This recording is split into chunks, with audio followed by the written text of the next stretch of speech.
Ever since terminals launched in Counter-Strike 2, it seems Valve has completely abandoned the classic case model, where you simply paid for a key and got a completely random skin. Right now the paradigm is quite different, because on one hand you have to get a terminal and you get 5 attempts to find the skin you like, but of course if you land something good, you no longer just pay a couple of euros for a key. Valve makes you pay the full cost of the skin, in theory based on player supply and demand. When you buy one of these skins, you receive a certificate of ownership, which is a small icon indicating you didn't buy the skin on the Steam market or on a third-party platform, but paid Valve directly and are the skin's first owner. At first, this might sound like Valve wants to compete with third-party platforms and offer skins at cheaper prices, so people pay for the skin directly in-game, and that's it. But is that really how it works? Today we're going to analyze the terminal situation, because as nice as the concept sounds, the reality is that Valve is making you overpay. So let's get into it.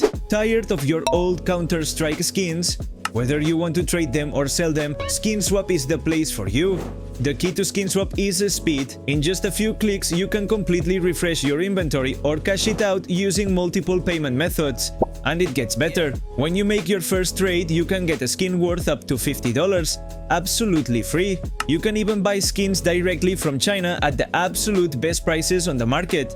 Use my promo code sendoh to activate all your bonuses. Link is in the description.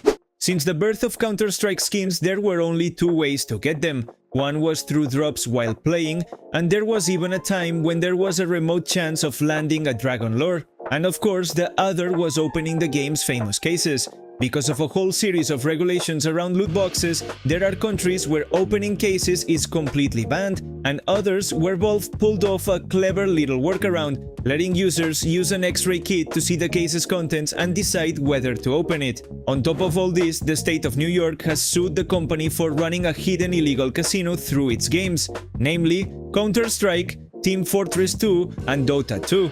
All these actions and legal pressures are forcing Valve to take all kinds of emergency measures to try to prove the company offers alternatives to its users. First, they started with a skin rental system, then came the armory passes. But where the market's decline and all the controversial decisions really began was with the knife and glove contracts. The market immediately crashed, and afterward Valve removed the vast majority of cases from the weekly drop. Since then, they've only been releasing terminals, a pseudo case where we get 5 chances, sometimes a few extra, for the arms dealer to find us a really good skin. You get these terminals by playing through the weekly drop. Opening one is completely free, and in fact you get 5 attempts at landing something, and if you don't like anything, you can discard the terminal without having spent a single cent. Legally, this sounds much better because it's a free product where you're shown the skin you could get with its exact wear and pattern, and you're given the chance to decide whether to keep it or move on to another offer.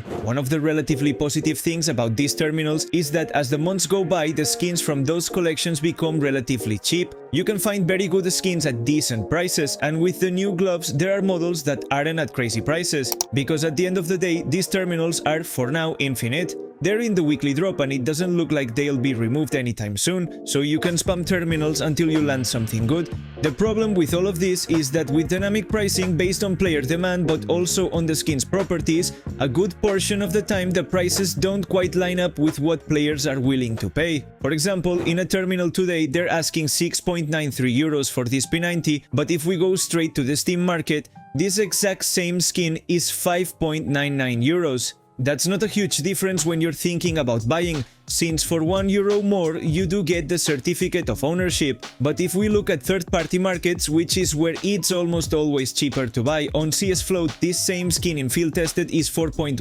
euros, where the difference becomes a bit more noticeable.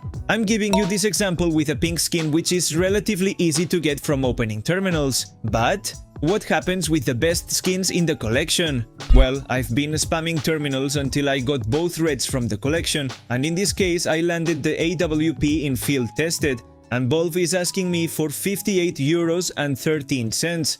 On the Steam market this skin is 60 euros and 95 cents, and on CS Float it's 40 euros and 50 cents. So if we decided to buy it, we'd be losing 18 euros just for the sake of having an ownership tag. And yes, it looks like there's no price difference with Steam, but what happens if you decide to sell it for 60 euros and 95 cents? Well, as of today, we'd end up with 53 euros, so we've lost 5 euros buying the skin from the store if our goal was to sell it. With the Glock it's a bit different on Steam. The game asks us for 34 euros in battle scarred, and on Steam it's worth around 46 euros. In this case it does look like we've got a deal, because selling it at that price we'd walk away with 40 euros, around 6 euros of profit in Steam wallet funds. However, the real market price on CS Float is 27 euros and 40 cents, meaning around 6 euros and 60 cents cheaper than the terminal. So really that 6 euros of profit is based on an overcharge, where once again everything on Steam tends to be much more expensive. Where this absurd difference is even more noticeable is with gloves. In this case, I'm going to use examples from a while back, since unfortunately I haven't landed any in a terminal, but check this out. Anomaly got 2 pairs of gloves from terminals at the end of July. For one pair the game asked him 295 euros, and for the other 288 euros. Well, doing a quick check at that moment, and they're probably even lower now, one pair was selling for 165 euros and the other for 132 euros. We're talking about terminals offering gloves at double their real value. In the old days, paying a couple of euros for a key and getting gloves or a knife was a huge celebration. Right now, landing a top skin in a terminal means nothing,